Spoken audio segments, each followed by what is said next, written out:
Ini apa ni? Oh, saya tak boleh lama sini. Alamak, nanti jadi aksiden tak. Okey, nanti kita cerita lagi. Assalamualaikum. Jadi kalau ada passenger orang Aceh ni, dia setiap seminggu sekali dia cakap dia akan balik Bukit Tinggi Kuari, Sungai Berhad. Apa tu?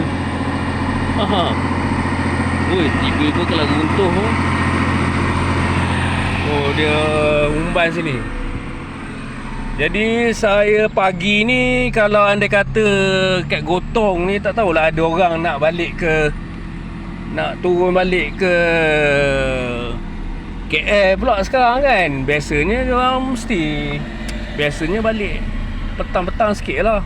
Ni berlumpur ni pula kena basuh pula tayar. Takkanlah uduh sangat kereta kan.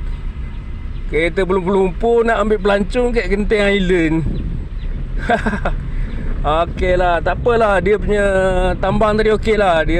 Saya up banyak kali, 3 kali up. Lala saya tak apalah, saya ambil je lah RM38 yang asal starting tu. So itulah. Ni kawasan ni memang itulah. Kalau kereta nak naik bukit tadi okey je.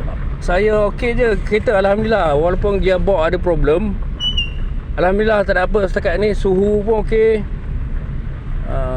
Aircon pun on tadi masa naik daripada sebelum terowong. Okey, okey, ni apa bukti Genting Highlands. Genting Highland, ni semua tu. Ni yang kat roundabout ni yang ada unlimited pass Genting Skywards. Okey, assalamualaikum.